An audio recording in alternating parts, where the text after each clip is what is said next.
After being ranked number 2 in the country last season and being snubbed from the national championship game, we ended up in the Rose Bowl and took care of business against Oregon State. This meant that we would go into this season ranked number 2 as well, and we had a chip on our shoulder. I could have very easily decided to declare for the NFL draft, and I probably would have been a top 5 draft pick. But with the type of disrespect we received last season, I wanted to come back and win another national championship. I was also already a 3-time All-American, and if I continue to play at the level that I've been playing the last 3 seasons, I knew I was going to be named it a 4th time. The biggest weakness that we've had at LSU obviously hasn't been the defense. With me anchoring it at the middle linebacker position, we were always top 3 in the country. It came down to our offense, who looked like they were going to be able to find a groove this season, but only time will tell. This was one of the craziest games in college football history. We finally had a formidable opponent in week 2 in Arizona State. It was hot and dry on the road in September in Arizona, and I think that was to Arizona State's advantage early on. But even though they went up 14-0, we would push this game to overtime at 17-all, and our offense was just inches away of winning this game in the first overtime. Instead, we went to a second OT where the offense would score a touchdown immediately, but our defense couldn't hold Arizona State, and they'd go in and score. We would end up in a third overtime, and after a couple of big plays near the goal line, our defense would force Arizona State to a field goal, but they wouldn't allow us to score touchdowns either, and in the fourth OT, we would trade field goals again. By now, we were in the 5th overtime, and our offense was actually putting something together. We would finally end up scoring a touchdown, and with these overtime rules, we were forced to go for 2 and would actually get it. But Arizona State still wasn't done, as they would score, but they still needed the 2-pointer. They decided to run it for the 2-point conversion and would convert, pushing it to a 6th overtime, one of the longest games in NCAA football history. On the first play of the 6th overtime, our defense would force and recover a fumble, allowing us just to kick this field goal for the win. Even though we were exhausted, we had to get ready for a top 10 opponent in Texas A&M the next week. Of course, Texas A&M was coming off a bye, and we had just come off a 6 overtime game, and to make matters worse, we were traveling to their place. A&M is an extremely talented team that gets 4 and 5 stars out the wazoo, but they didn't have a defense like ours. And of course, as soon as I say that, they absolutely rout one of our defenders. But just a couple plays later, they would challenge the same guy that they just routed up, and he said, "Give me that," as he'd end up taking the interception all the way back for a touchdown, giving us a 2-score lead going into the half and all the momentum. And by the 4th quarter, we were already up by 4 touchdowns, as this interception would put salt in the wound and set us up to go score another one. And that's what our offense would do, going up 35-0, and we would shut out the number 7 team in the country. The voters took notice and made us the number 1 team in the country. We had another top 25 opponent, this time against Auburn, and the defense playing lights out like we usually do. It didn't look like they were going to be much of a contest. I'd get the sack, which put us in good field position, and the offense would capitalize again, going up by 2 touchdowns. Auburn needed to get something going, and in the 3rd quarter, their quarterback would try to scramble, so I hand-delivered some CTE to him. Our offense would disrespectfully score a touchdown with just seconds left to go up 28-0. After shutting out our last 2 opponents, who were top 25 teams, we felt like we were unstoppable, and Mississippi State definitely wasn't going to get in our way. Playing at home in front of one of the best crowds in the country juiced the defense up, and we would hold Mississippi State to another field goal, as our offense would get things going and score a touchdown just before the half. Going into the 4th quarter, Mississippi State would score another field goal, but that's all they could manage to do, as we wouldn't let them put a touchdown up on the board. So for the 4th time this season, we wouldn't allow a touchdown, but we were getting ready for the Gators next, in the swamp. Just as I was bragging about not letting up touchdowns in the last few games, Florida would come out and score a touchdown in the 1st quarter. Their defense would do a great job of holding ours to a field goal, and just as they were driving again, I would make a huge play on this screen pass and diagnose it perfectly, forcing them to punt. Our head coach would end up calling a fake field goal on 4th and 1 just before the half, which would go for a touchdown. One of the wildest play calls that I've ever seen. That fake field goal gave us all the momentum, and our offense was taking advantage of Florida as they drove down the field and put this touchdown on the board, giving us a 3-possession lead. Florida desperately needed to score here, but I had different plans as I would pick the ball off, and I was hitting guys so hard that I actually knocked out both the Florida defender and my own teammate, as we went on to avoid the upset in the swamp. I got absolutely torched in the 1st quarter against Mizzou, as the tight end would route me up, and they would end up scoring a touchdown on the play. It's one of the most embarrassing moments of my career, and even All-Americans can get routed up, but our offense definitely held it down for us, as we went up 14-7 anyways. After that mishap in the 1st quarter, similar to the Florida game, we were holding Mizzou from there on out, and our offense kept putting points on the board, something that they weren't able to do for years. And of course, it was helping that our defense would get interceptions in Mizzou territory, setting up our offense for even more points. And I don't know what's up with this camera angle, but it made me dizzy as hell. Just as we thought we were in complete control of this game, Mizzou had other plans. And even though I knocked out 3 people with that hit, Mizzou would score the touchdown on that drive. and on 4th and 2 would actually convert in my zone to put it to a one-possession game. The offense did enough up to this point, scoring 4 touchdowns, so the defense needed to step up. And after I forced them backwards on the last play, they were a little bit more desperate and would end up throwing this interception, which would go all the way back for the touchdown. We were able to avoid the scare against Mizzou at their place, and we had Alabama next. Alabama ruined our national championship dreams last season. After they beat us, they snuck into the SEC championship game, and not having a conference championship kept us out of the title game, so we needed to avenge our loss from last season and potentially avoid another mishap. The Alabama defense held us to 0 points in the first half, but by the fourth quarter, we were up 14-3 before they scored a touchdown and converted a 2-point conversion. We needed to hold Alabama to 3 here to force overtime, but they would score the touchdown.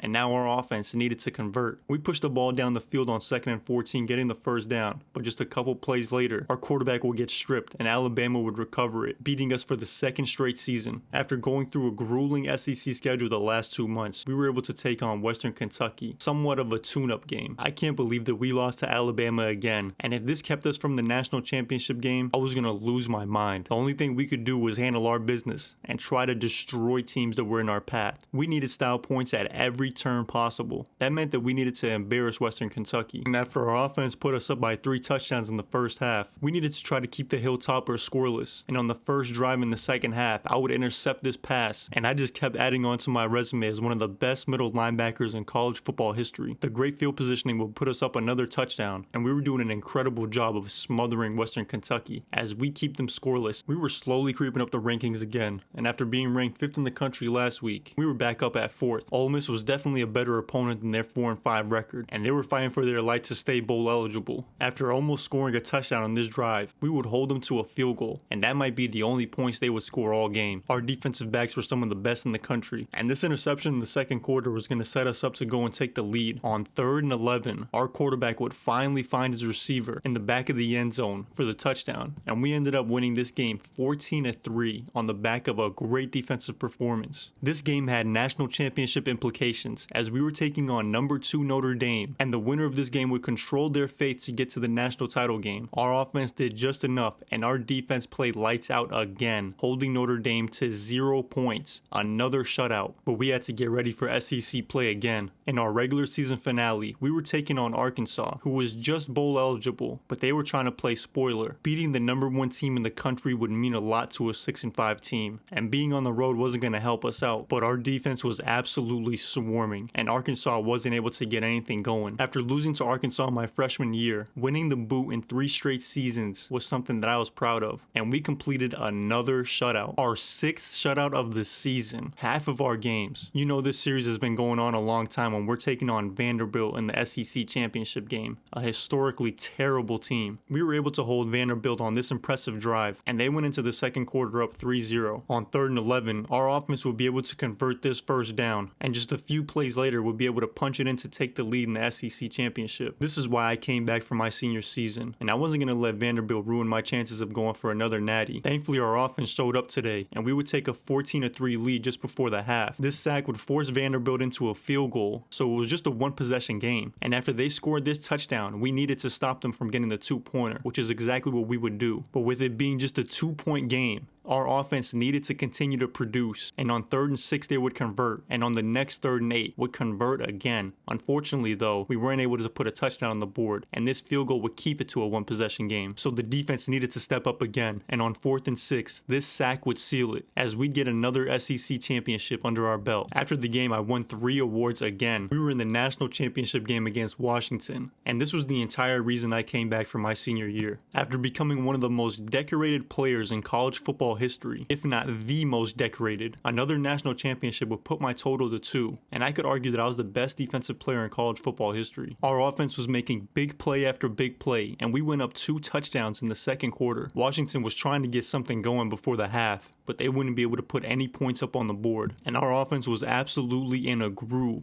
With this long touchdown pass just before the half, I think it demoralized Washington. They were able to get some points on the board to make this one a little bit more interesting. I decided that I needed to put this game into my own hands, and it was only right that the best defensive player on one of the best defenses of all time would close this game out. The career of Bobby Boucher ends with the 2nd national championship and being one of the most decorated players ever, winning a dozen awards over 4 years and becoming becoming a 4-time All-American and finishing my career with 300 plus tackles.